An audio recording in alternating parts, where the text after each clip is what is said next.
es también una excepción, esta situación en la que nosotros nos encontramos. Pero lo más espectacular es el cambio, como decía Ramón, de una dictadura a una democracia, y no a una democracia consentida, sino a una democracia pactada, una democracia que se ha ido ganando día a día, una democracia que estuvo en peligro en los inicios, pero en un peligro enorme, como fue el intento de acabar con ella por las armas.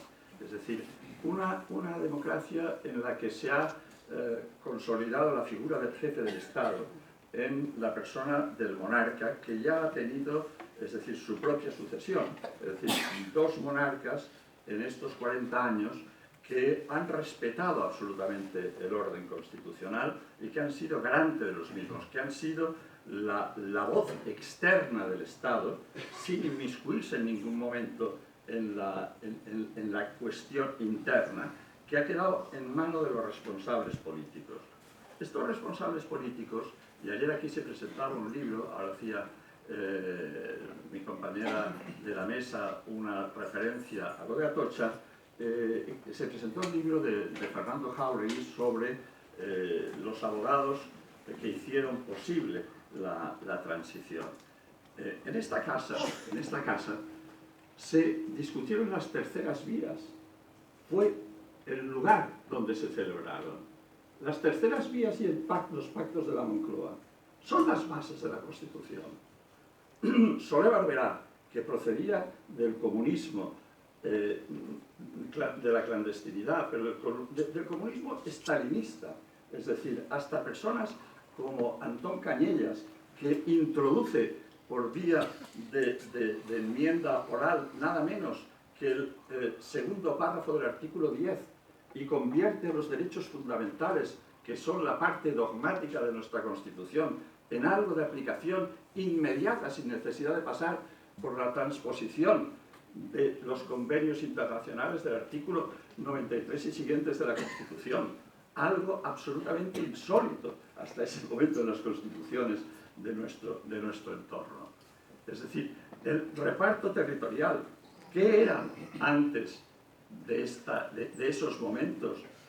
Regiones como Extremadura, como Galicia, como la misma Aragón. Es decir, ¿cuál ha sido el despegue de todos nosotros, de Cataluña? Es espectacular, absolutamente espectacular.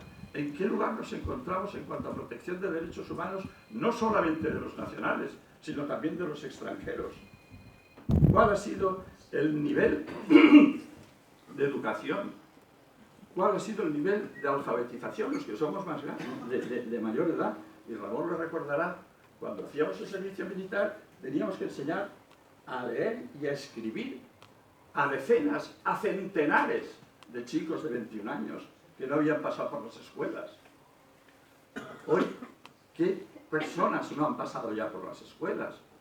Es decir, el acceso a la universidad, la sanidad pública, el transporte, sin duda alguna, es el cambio espectacular.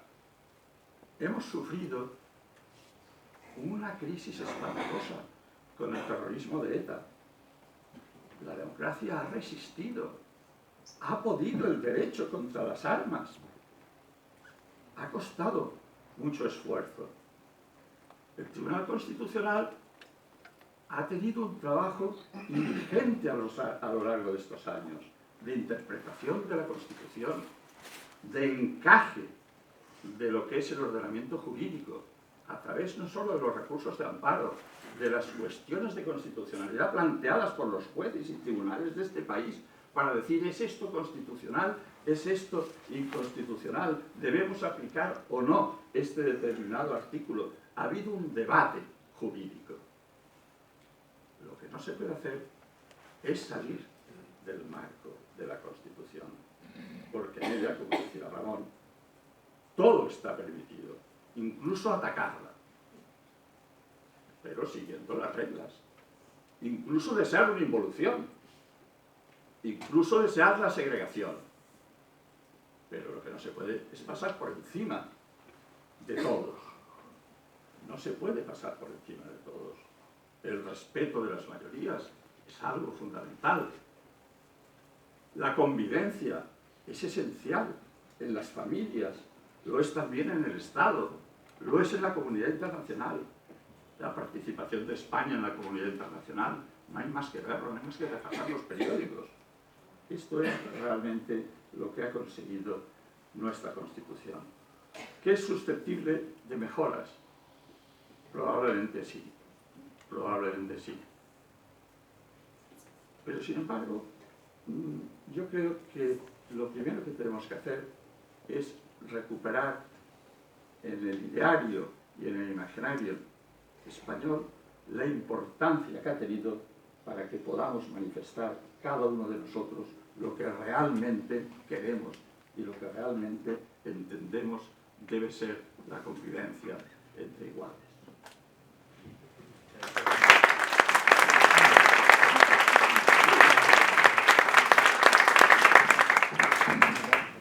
Bien, buenas tardes. Gracias, Sociedad Civil, por permitirme acompañar a este ilustre público y ser acompañada tan maravillosamente por los compañeros de mesa.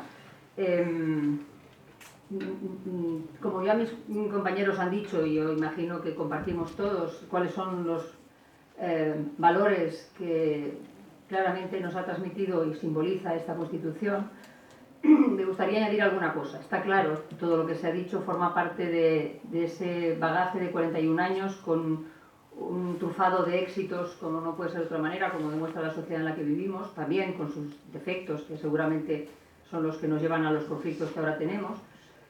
Pero decía uno de los maestros del derecho constitucional, Pedro Cerde, hay que hablar de la Constitución concreta, ¿no?, de un país y verla en su contexto. Y el profesor con el que yo trabajé reforma constitucional en Italia, Alessandro Pace, decía: sabemos que existe una Constitución, sabemos que ha habido un proceso constituyente porque al final de ese camino hay una Constitución. Sabemos, por tanto, que la transición fue un proceso constituyente porque alumbró la Constitución del 78. Ahora esto es fácil decirlo porque ya la tenemos y porque tiene 41 años. Pero en aquel momento yo creo que mucha gente no sabía si aquel tránsito un poco incierto y lleno de muchas tinieblas y con muchos enemigos se iba a llegar a buen puerto. Ahora que lo vemos en perspectiva, yo diría que sobre todo fue un acto de amor por parte de mucha gente. Hay un libro de Cercas, Anatomía de un instante, que supongo que habéis leído, en el que tres personajes que seguramente tienen muchas sombras y muchas ambiciones y muchos defectos y muchos pecados internos son retratados a través de un momento en el que cada uno de ellos se convierte en la víctima propiciatoria de cada uno de los movimientos a los que representan. Santiago Carrillo fue el traidor del comunismo, Gutiérrez Mellado fue el traidor del ejército y Adolfo Suárez fue el traidor de todo el franquismo, del que supuestamente había tenido que estar agradecido, como también lo fue el rey, que de hecho no sale allí porque no estaba en las Cortes cuando el golpe de Estado, pero vamos, por ahí volando estaba con el Espíritu Santo. Los cuatro traidores, ¿no? Y cuatro traidores que, vistos en perspectiva, no podemos más que traducir en cuanto a su conducta como personas que, más allá de lo que significaron en aquel momento, que es muy fácil ser halagado en el momento concreto, vieron cómo los vituperaban, vieron cómo los llamaban de todo, porque pensaron un poco más allá de la altura de su propio hombro, eso que llaman ahora la altura de miras. Y yo eso le llamo amor, amor a España. Amor a la España, que todos los efectos que tenga, como cualquier otra de las naciones que pueblan el mundo, puedan de vez en cuando acuciarlo y a veces no sea capaz de resolverlos, pero un acto de amor por parte de esas personas, y eso también fue el proceso constituyente en general. No solamente aquellos abogados que murieron pues porque los ajusticiaron en su despacho en aquella hora incierta, sino también todas esas personas anónimas que estaban detrás de los que conocemos, de los padres constituyentes, y todos esos acercamientos desde la perspectiva que, como nos había dicho antes Ramón, era de personas que habían vivido el enfrentamiento entre hermanos. ¿Qué pasa para que ahora jóvenes de nuestra época no tengan el amor por la Constitución que demuestran cuando uno va fuera, por ejemplo, los jóvenes norteamericanos? Mucho más vieja es su Constitución y nadie está diciendo es que yo no la voté. Pues claro que no la votaron, tampoco la voté yo. ¿Y qué? ¿Te vamos a estar votando la Constitución cada vez que una persona cumple años? Eso no tiene sentido. No, por una generación. Ahí hay muchas más generaciones ya enterraron a sus abuelos y bisabuelos y continúan pensando y se ponen una mano en el pecho y cantan el himno y no pasa nada. ¿Qué nos pasa a nosotros? No sé si es el hecho de que hayamos pensado que ya todo está hecho, de que la dificultad pasó. Probablemente habrá que hacer un examen de conciencia de cómo se ha presentado la Constitución, de cómo dejamos que se entendiera que la bandera de España era de un bando, de cómo creímos que hablar de Constitución era hablar de una manera de ser cuando era la manera de ser de todos a la vez. No lo sé, seguramente algunos deberes no se hicieron bien, porque no es responsabilidad de nadie en concreto, pero seguramente de todos en general, que ahora la Constitución para mucha gente sea algo ajeno. Y no es seguramente por su contenido, porque como se ha dicho, es un contenido de una generosidad. España se constituye en un Estado social y democrático de derecho que propugna como valores superiores de su ordenamiento la libertad, la igualdad, la justicia y el pluralismo político. Es que se puede decir más en dos frases, en una frase, es que no tiene casi ni una subordinada, tiene una subordinada de relativo breve. O sea, está todo. El pluralismo quiere decir, como se ha dicho, la capacidad de que cualquiera pueda opinar cualquier cosa, evidentemente intentando no zaherir al vecino, pero cualquier cosa. El pluralismo político es el fundamento de la democracia. Probablemente no siempre sea la mayoría la que gane, pero todo el mundo puede decir la suya. Todo el mundo puede tener la pretensión de llegar a gobernar en este país. Eso es el pluralismo. Ese es el fundamento de esta democracia liberal. ¿Qué otro país abre de tal manera la puerta? Como se ha dicho, ni Alemania, ni Francia, ni Italia, que tienen cláusulas de intangibilidad muy pétreas, imposibles de reformar. Yo soy de la opinión de que alguna cosa no se puede reformar en la Constitución, aunque parezca que todo. El concepto de unidad no sé si es reformable, por eso yo creo que un referéndum sobre la autodeterminación no es posible, yo lo creo.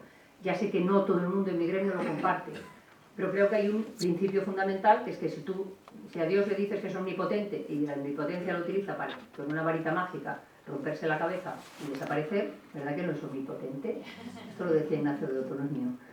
Pero si es así, habrá que hacer un examen de por qué esa Constitución no convence a todo el mundo, con la grandeza de sus contenidos, con la generosidad con la que fue parida, con el proceso de parto tranquilo, sereno, a diferencia de otros tránsitos desde la dictadura a la democracia que se han hecho con mucha sangre. Evidentemente hubo problemas, pero no son comparables, como decía Elisa, es un modelo. Yo recuerdo entonces viajaba por Europa de contacto y me decían, ¿y cómo lo habéis hecho?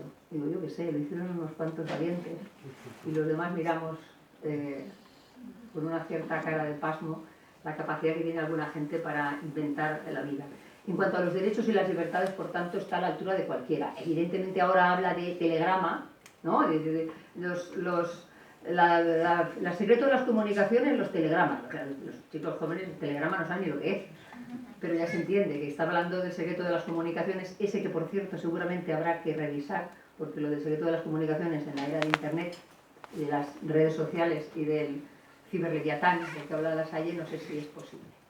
Pero en todo caso me gusta esta Constitución, creo que es como tal o cual de todas las grandes homologables en el mundo, y ojalá algún día seamos capaces de ponernos la mano en el pecho y cantar no sé qué himno, o sea, el himno quiero decir porque no tiene letra, pero decir que esa Constitución es la nuestra y que vale tanto como cualquier otra.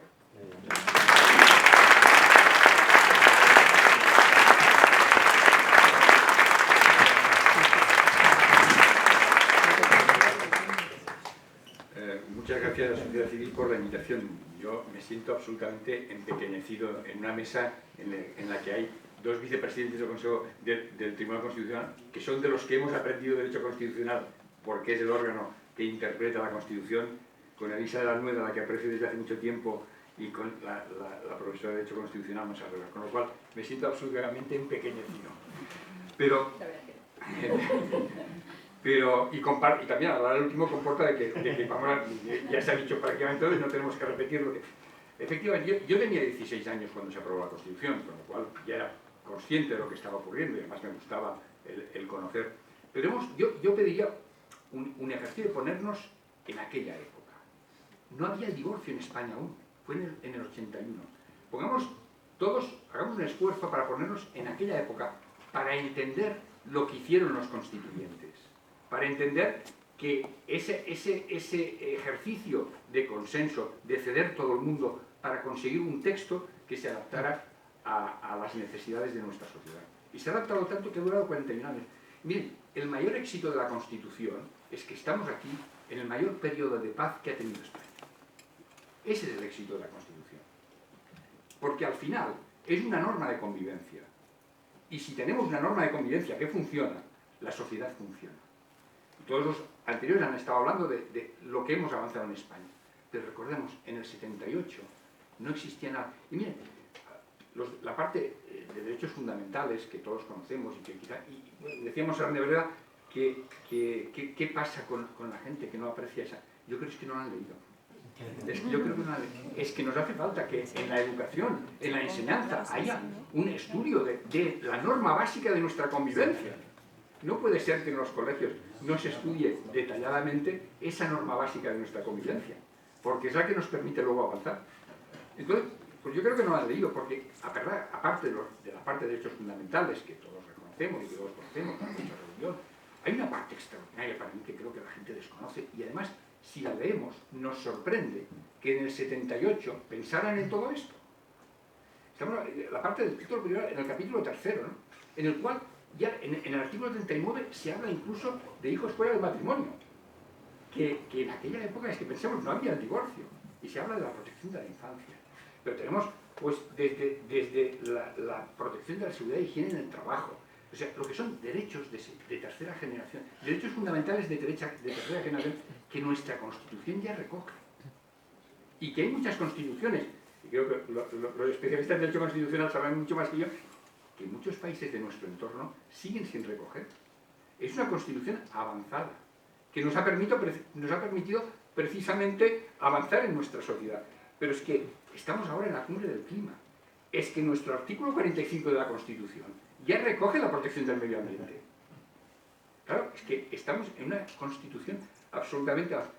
Que efectivamente ha pasado el tiempo. Ahora hay esa situación de que parece ser que está de moda criticar la Constitución y cuestionar la transición. Bueno, yo creo que más que cuestionar la Constitución, lo que cuestionan es la forma de Estado, la monarquía. Así. Lo demás yo creo que como no les importa ni lo han leído y por tanto es poco relevante. La cuestión es discutir sobre la monarquía, que yo creo que es lo que está más en discusión en estos momentos. Porque, en el fondo, tenemos una Constitución moderna. También mérito principal de los constituyentes que supieron ceder en aquellos momentos cada uno de sus postulados, y como decía alguien, que fueron tildados de traidores. Pero también porque la doctrina constitucionalista en aquella época ya estaba muy avanzada y que se incorporaron precisamente conceptos que los estudiosos del derecho constitucional estaban ya desarrollando, y porque es de las últimas, de los grandes países europeos que se desarrolló, incorporó esos derechos de tercera generación.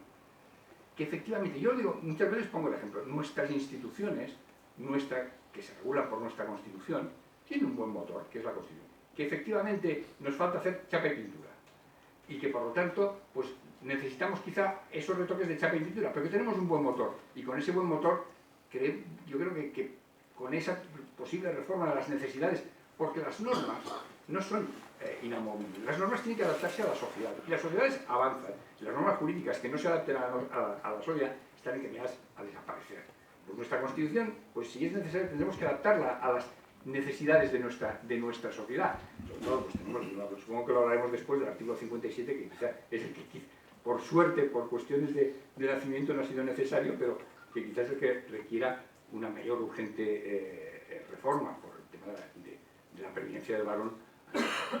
Pero por lo demás, yo creo que tenemos un buen motor que nos tiene que permitir, con todas las acciones de chapa y pintura que sean necesarias, convivir nuevamente 40 años más en este país. Muchísimas gracias.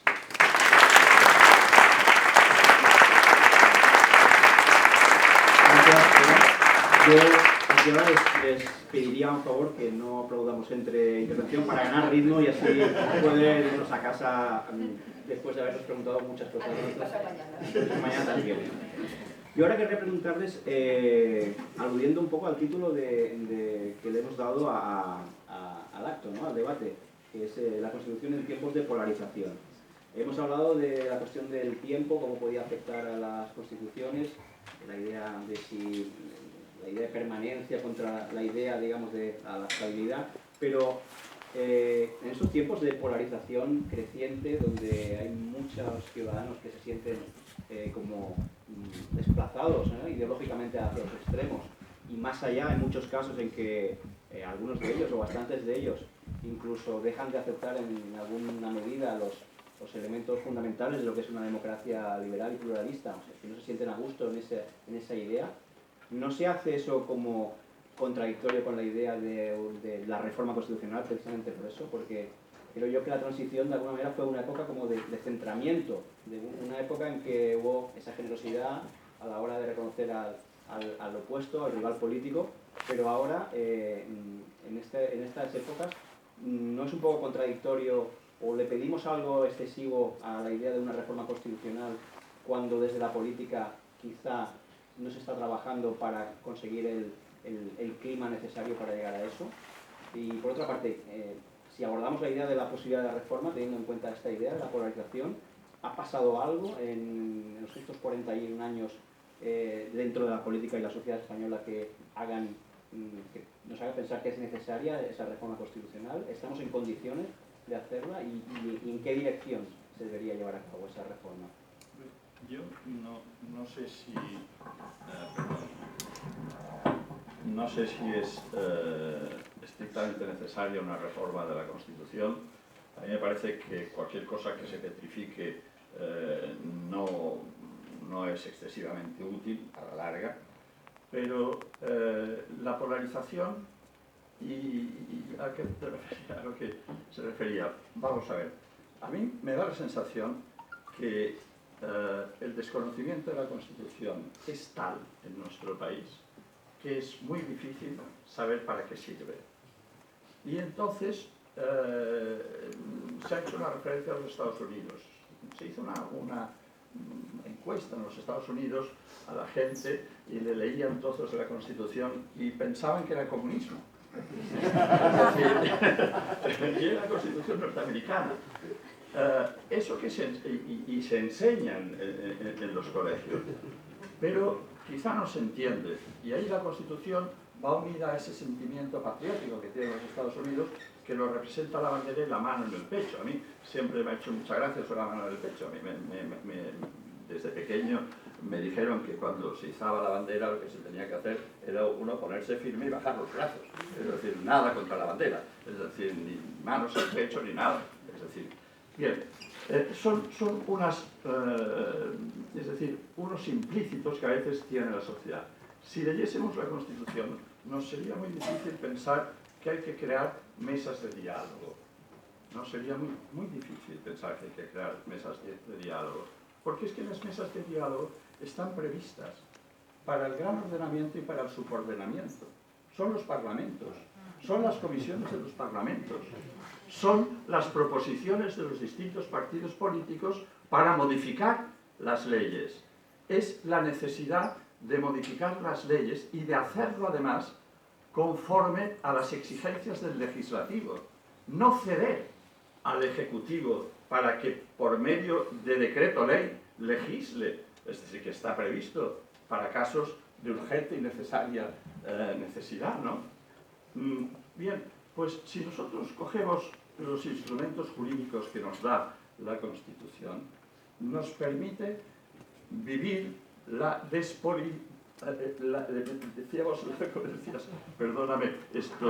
la polarización, pues despolarizarnos. Sin duda, las ideas que tenemos políticas, las soluciones que pensamos para la sociedad, deben ser contrastadas. No todo el mundo piensa lo mismo. Lo que tienen que ser es consensuadas. Y ese es el gran secreto de nuestra Constitución. Yo recuerdo en una intervención en el Senado sobre me parece que era no estoy seguro si era el 25 o el 30 aniversario de la Constitución, que interveníamos, Miquel Roca dijo: mire, esta Constitución es muy difícil cambiarla, porque está hecha con trampa. Dice, y la trampa es que todos hemos renunciado. Nadie de los que firmamos la Constitución pensábamos que sería esa Constitución. todos cedimos algo. Y por tanto, en la cesión que ha habido entre todos está la grandeza de la Constitución. Yo creo que eso es lo importante. Cuando habla, esto tiene que ser una mesa entre iguales, es decir, el gobierno del Estado y el gobierno de la Generalitat. Bueno, pues ya no es una mesa entre iguales, es una mesa entre desiguales, para empezar. Es decir, porque el gobierno del Estado representa y tiene unas funciones y una misión que está especificada en la Constitución, y el gobierno de la Generalitat tiene una función y unas competencias que están especificadas en la Constitución. ¿Cómo van a hablar entre iguales? ¿Qué es que pretenden cambiar la Constitución? ¿Un gobierno autonómico con un gobierno central y que afecte al resto de la nación sin que participe el resto de la nación?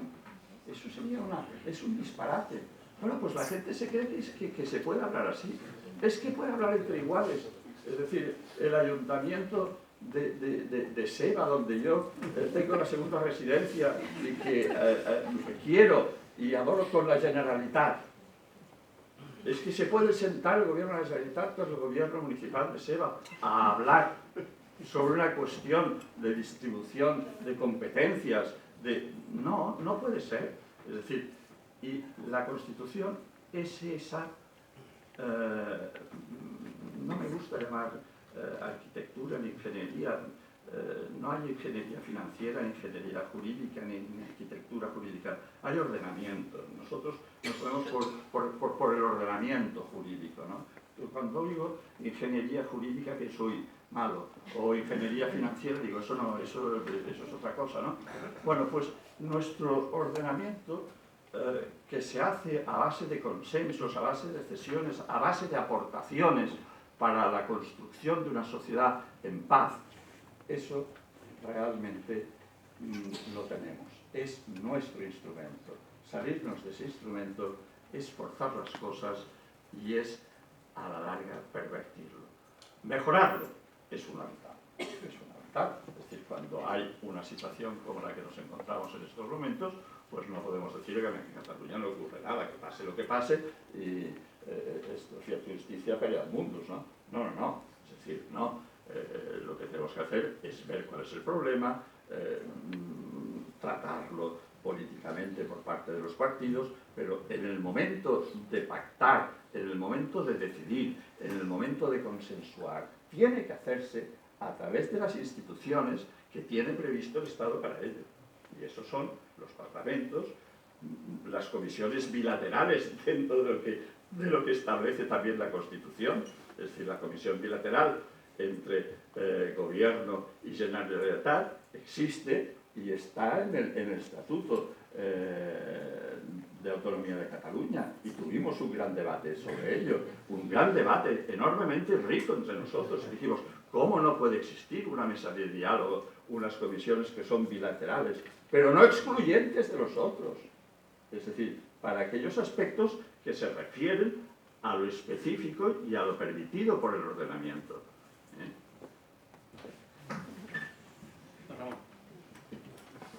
La pregunta creo que es reforma constitucional en tiempos de polarización.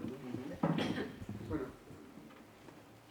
enlazo con lo que dije antes de que la Constitución se protege a sí misma externamente a través de las dificultades de la reforma. Bien, es verdad que hay lo que se va a llamar la reforma pequeña y la reforma agravada, y que la agravada es... Sí, oye. Y ahora les ha pasado lo que me pasa siempre, que me regaña mi mujer. Me pongo lejos de la... Acércate más al micrófono. Menos mal que no está aquí, si no... Bueno, otro cuento que parece, ¿qué es eso? Sí, es verdad. La verdad es que comprendo que la reforma del título preliminar, la reforma de... Pues hombre, es lógico que esté muy protegido, la reforma de Estado. Ahora se dice, es que claro, como no se puede cambiar la monarquía, que resulta que para eso hay que... Pero hombre, vamos a ver, ¿nos ha salido mal la monarquía? Yo creo que a pesar de todas las cosas tanto el rey Juan Carlos, que sufrió lo suyo, también se divirtió, pero bueno. Pero se lo perdonamos porque ha hecho muchas cosas. Y el rey Felipe, que me parece que con su juventud es un ejemplo de lo que puede ser un hombre de Estado, pues ha salido bien. Entonces, yo ya no lo hago solo por devoción personal, porque realmente la tengo, tanto al padre como al hijo. Pero creo que, objetivamente, pregunten ustedes por ahí. Yo que he sido presidente de la Unión Internacional de Magistrados, pregunten ustedes por ahí qué opinan de las autoridades del Estado español. De la gente más variada, más lejana y más inteligente. Muy bien. Y aquí hay quien opina mal. Pues además, como decía muy bien, en política, en lo que es política, no se han metido. A pesar de llamarse Borbones, no han borboneado. Yo creo que eso hay que tenerlo en cuenta. Entonces, vamos a ver. ¿Realmente merece la pena hablar ahora de ese asunto? ¿No sería poner patas arriba todo? ¿O es que los que quieren hablar de ese asunto, en realidad lo que quieren hablar es de cambiar España? Porque si lo que quieren es hacer eso, entonces tenemos que ponernos en contra. Y decirles con todo afecto, pero con toda energía, que de eso ninguno menos. Yo no sé lo que pasará el día de mañana, si mis bisnietos, que ya los tengo, conocerán otra forma de Estado.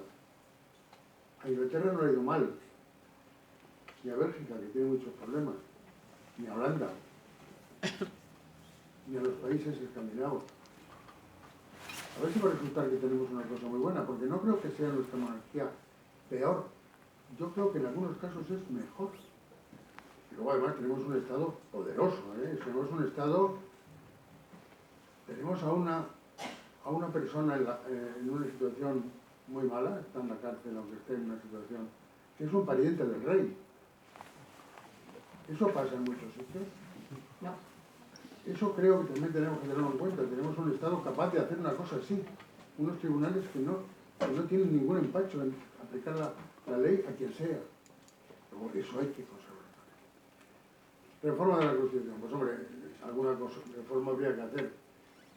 Yo dije hace unos meses, no sé si años ya, porque pasa el tiempo donde estoy, no te acuerdas.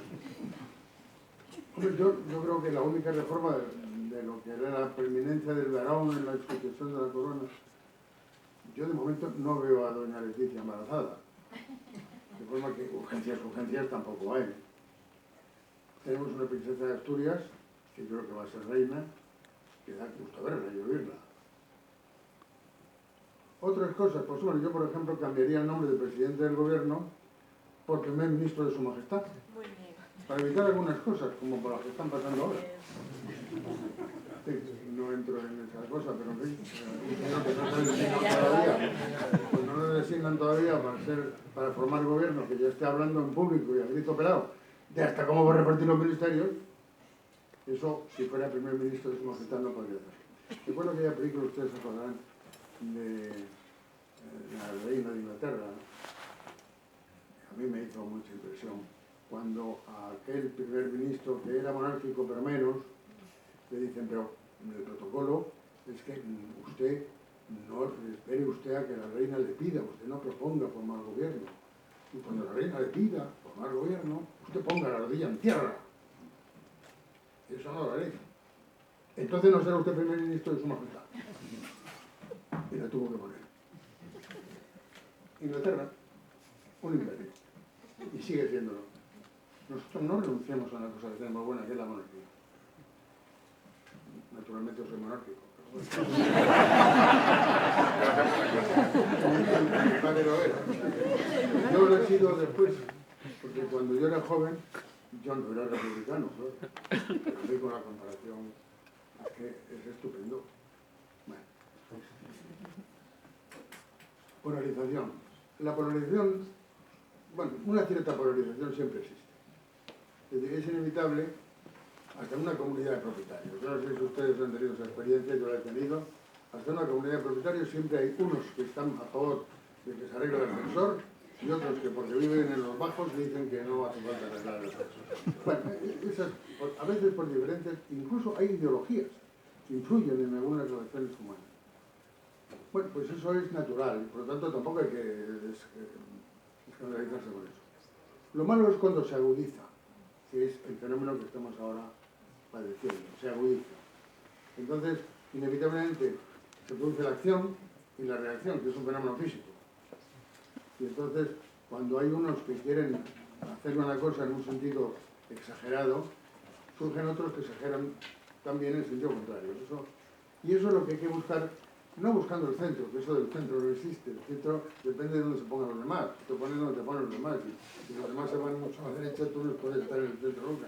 Y viceversa. O sea que eso no es así. Pero sí que hay que buscar que los que están en una u otra posición se aproximen unos a otros. Y ese es el nacimiento del centro. Que cuando los que están a un lado y a otro están relativamente cerca unos de otros y pueden hablar sin luego dejar de tomarse una copa juntos, que es la clave de muchas veces de las relaciones humanas, pues entonces, y eso es lo que hay que fomentar. Y hay que fomentarlo, antes decía, con amor, claro, queriendo a los demás y practicando las obras de misericordia. Y entre ellas, la de enseñar a que no sabe. Y esa es una labor que tenemos que hacer, porque creemos que hemos aprendido algo, que nos queda mucho por aprender, pero tenemos que tratar de llevar a los demás al convencimiento de que hay cosas que ignoran, como nosotros ignoramos otras. El otro día me decía un amigo, perdonad porque no puedo evitar cierto humor, me decía un amigo, ¿sabe la diferencia absoluta que existe, la mayor diferencia que existe entre la física cuántica y el derecho penal? Y yo, ¿por qué? Dice, pues no. Dice que de la física cuántica todo el mundo reconoce que no sabe nada.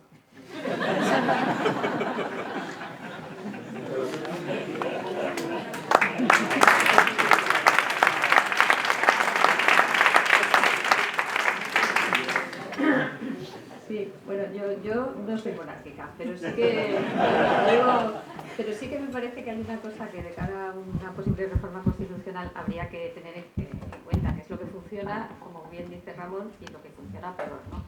Eso probablemente en un ambiente de polarización como hay ahora es muy difícil, ¿no? Pero sí que es verdad que podríamos hacer un esfuerzo por intentar ver aquellas cosas que han funcionado mejor o peor y hacer esa evaluación que nos cuesta tanto en España, ¿no?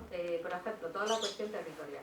Desde luego a mí me parece que con lo que ha pasado en Cataluña es evidente que hay que abordar una reforma sobre la cuestión territorial, pero no solo en Cataluña, sino en general. Entonces, ¿qué cuestiones a mí me parece que son muy claras? Pues hay dos comunidades autónomas con una financiación claramente sobrefinanciadas, que eso está en la Constitución, y que eso ha sido además el origen de muchísimos agravios comparativos, entre otras cosas, en Cataluña, ¿no? Es una cuestión dificilísima de abordar, es el problema del País Vasco y Navarra, que están tremendamente sobrefinanciadas, no contribuyen, como es sabido, a la solidaridad de las otras comunidades autónomas, y eso está en la Constitución. Entonces yo creo que hay que abordar problemas de ese estilo, de la cuestión territorial. Pero sin embargo, a lo mejor hay que empezar por algunas cosas que no sean la forma del Estado o que no sean la nación de naciones, supongo que lo hablaremos, o quién es el sujeto de la soberanía, porque probablemente eso jamás se pueda llegar a un acuerdo, y más en un entorno muy polarizado. Pero a mí se me ocurren otras muchas cosas que quizá ni siquiera necesitan reforma constitucional, ¿no? Pero lo que se necesita son consensos transversales. Entonces estaría cuestiones, por supuesto, como la educación. Acabamos de sacar otra vez, la enésima vez, el informe PISA diciendo que nuestro modelo educativo funciona mal, no da los resultados apetecidos, no conseguimos tener un acuerdo transversal entre los partidos sobre la educación porque está tremendamente politizada. Por supuesto, la demografía. Tenemos un problema demográfico, en general todos los países de Occidente, tremendo, con una población muy envejecida y con el problema que tenemos para la sostenibilidad de nuestro sistema de pensiones y de la seguridad social. Y eso habrá que abordarlo también con acuerdos transversales, porque nadie va a querer, lógicamente, digamos, una solución, bueno, primero porque los partidos no se van a atrever, y segundo porque esas soluciones tienen que ser compartidas entre todos. Otros supuestos que también se pueden abordar, todo lo referente a los temas de justicia, de poder judicial, de separación de poderes. En ese sentido, quizás no son tanto cuestiones que estén en la Constitución, que son más bien cuestiones que han ido apareciendo después, pero que a mí sí me parece que merecería la pena, desde luego, insisto, no en un entorno de superpolarización, porque ahí probablemente es muy difícil, pero sí ir avanzando incluso desde la sociedad civil, porque a veces, como también decíamos, en la transición había consensos que se forjaron o se iban forjando antes, ¿no? Porque también parece, estoy de acuerdo, hubo muchas personas extraordinarias, pero también las hubo antes. O sea, nos acordamos del esfuerzo que hacían muchas plataformas de la sociedad civil revistas como Cuadernos para el Diálogo, para que esos consensos se fueran forjando antes de que llegase el momento.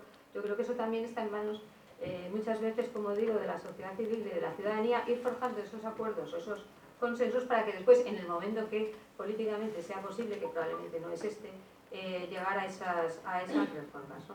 Y luego hay otra cuestión que sí que quería comentar. Bueno, también cuestiones como convertir el Senado en algo que sirva, es decir, en una Cámara territorial, eso sería ya un puntazo, y que, eso creo que sería muy importante. Y luego también otras cuestiones que yo creo, a mí por lo menos me preocupan mucho, y que no son tampoco culpa de la Constitución, pero que de alguna forma a lo mejor se podría aprovechar una reforma constitucional, que es la enorme invasión por parte de los partidos políticos de todas y cada una de nuestras instituciones, básicamente de nuestras instituciones de control. Esto siempre lo comento, porque claro, nosotros veníamos de una dictadura donde los partidos políticos estaban prohibidos. Entonces, ¿qué se quiso? Pues se quiso que los partidos políticos fueran muy fuertes y, digamos, bueno, es que de la noche a la mañana tienes que crear una democracia con partidos políticos. Y bueno, tenemos el artículo 6, que simplemente dice que tienen que tener un funcionamiento interno democrático y poco más, y luego costó mucho desarrollar la ley orgánica de los partidos políticos. Al principio hay muy poca cosa, y claro, al final tenemos unos partidos políticos que yo a veces llamo disfuncionales, en el sentido de que tienen muy poquita democracia interna, y a las pruebas nos remitimos. Han tenido una financiación irregular, constante y muy asociada a casos de corrupción. Es verdad que se ha ido mejorando con las leyes orgánicas, la última del 2012 ya con todos los casos de corrupción, pero quiero decir que ahí hay un problema que, digamos, de ocupación por parte de los partidos políticos de muchas de nuestras instituciones, que evidentemente no es culpa de la Constitución, pero que es cierto que en ese sentido había una muy escasa digamos, definición o precisión constitucional sobre cómo debían funcionar, ¿no? Y yo creo que esas cuestiones sí se podrían tratar, insisto, quizá en un momento más tranquilo, porque desde luego yo ahora tampoco lo veo, pero lo que no podemos olvidar es que tenemos una crisis territorial tremenda, ¿no? Y también institucional, porque yo creo que las dos cuestiones van unidas, y que no estaría mal, por lo menos, empezar desde la sociedad civil a tratar esos consensos que yo creo que son importantes, y en el momento en que se pueda, que esperemos que en algún momento se pueda, trasladar un poco a los partidos o a los representantes políticos la necesidad de abordar estos temas. Insisto, yo creo que no hay que empezar por la jefatura del Estado, ni hay que empezar por la nación de naciones o por la soberanía, porque eso inmediatamente nos vamos a tropezar ahí, sino empezar por otras cuestiones que quizá tengan diagnósticos más fáciles, consensos más fáciles, que a lo mejor no sean tan políticamente sensibles y que están a la vuelta de la esquina, porque cuestiones como el tema demográfico, las pensiones, o como digo, el tema de la educación, pues temas como las infraestructuras, me parece que en principio fuera un esfuerzo tremendo ponerse de acuerdo en esto, sobre todo con diagnósticos más de tipo técnico. Pero yo también insisto mucho en reformemos en base a evidencia empírica. Es decir, es que al final, por supuesto, será una decisión política, pero cuantos más datos tengamos sobre cómo funcionan las cosas, más, digamos, fácil será luego ponerse de acuerdo, porque es que es muy complicado. Es que las comunidades autónomas funcionan mejor o funcionan peor. Ahora tenemos un partido que quiere suprimir las comunidades autónomas, que también se nos olvida. Entonces, ¿por qué no vemos en qué funcionan mejor, en qué funcionan peor, y hacemos esos arreglos, esas reformas para que, digamos, el funcionamiento sea mejor? En vez de decir, es mucho mejor tener comunidades autónomas o es mucho mejor tener el Estado centralizado. A mí me parece que un avance para ese diálogo puede ser, vamos a ver qué es lo que funciona, qué es lo que no funciona, aquello que se puede mejorar, aquello que no se puede mejorar. Por supuesto, eso después llevarlo a un acuerdo político. Y yo creo que esto no va a pasar en esta legislatura, evidentemente, pero quizá hagamos en algún momento una crisis o estamos a punto, yo creo, de tener una crisis tan profunda del sistema político, que nos vamos a ver un poco obligados a ir por este camino, como en el fondo también ocurrió un poco con la transición, quizá evidentemente provocado por un tema biológico, que fue la muerte del dictador, pero yo creo que ahora nos va a pasar algo parecido, en el sentido de que nos vamos a tener que poner a ello, y no creo que en mucho tiempo. Gracias, Elisa. Esta pregunta la damos a Sí, yo la verdad es que creo que no hay que reformar gran cosa. Después de lo que se ha dicho todavía lo tengo más claro. porque la mayor parte de las cosas de las que se hablan, excepto la jefatura del Estado, en la que yo soy monárquica, pero no con el ¿cómo le llamaríamos a esto? El apasionamiento de Ramón, pero sí que creo que los países donde ha habido, entre otras cosas, tanta polarización y acercarse al centro ha costado tanto y ahora parece que se vuelve a perder de vista, la monarquía se constituye en una jefatura del Estado neutra, que por eso tenía sentido y esa es la razón por la cual, pues incluso cuando Alfonso XIII se fue, en eso pensaba, ¿no? Dice, ahora ya no sirvo para lo que tendría que servir, por tanto, buenas tardes. Por tanto, desde ese punto de vista, para mí, tal y como la veo, la Constitución, y teniendo en cuenta que además, como se ha dicho, se avanzó mucho a su tiempo y algunas de las cosas, aunque estén en los principios generales, los que llamamos los principios rectores de la política social y económica, ya hay buena parte de los juristas que entienden que a través de lo que llamamos la sentencia ajustada a derecho, esos principios ya son prácticamente derechos, sobre todo después de haber subsumido la Carta Europea de Derechos y por tanto la labor que está haciendo también el Tribunal de Justicia de la Unión. Creo que no hay cosas importantes desde el punto de vista del patrimonio de derechos y libertades que nosotros pudiéramos añadir. Hay alguna chapa y pintura porque, claro, una Constitución del 78 pues hablaba de telegramas, pero son cuestiones menores, solo sometibles a las reformas de tipo ordinario, que ya se han hecho dos y que, bueno, una un poco más en secreto y otra menos, pero dos que ni siquiera la gente sabe que se han hecho porque eran más fáciles. Las otras serían muy graves. La importante de las que están en la Constitución es el Senado. Pero eso abre un melón en el que, teniendo en cuenta la situación en la que nos encontramos, es un melón que quizá no hay que abrir. Porque para unos sería para eliminar el Estado de las autonomías, que para otros serían para federalizar el Estado. Porque es verdad que una Cámara de Representación Territorial, de verdad,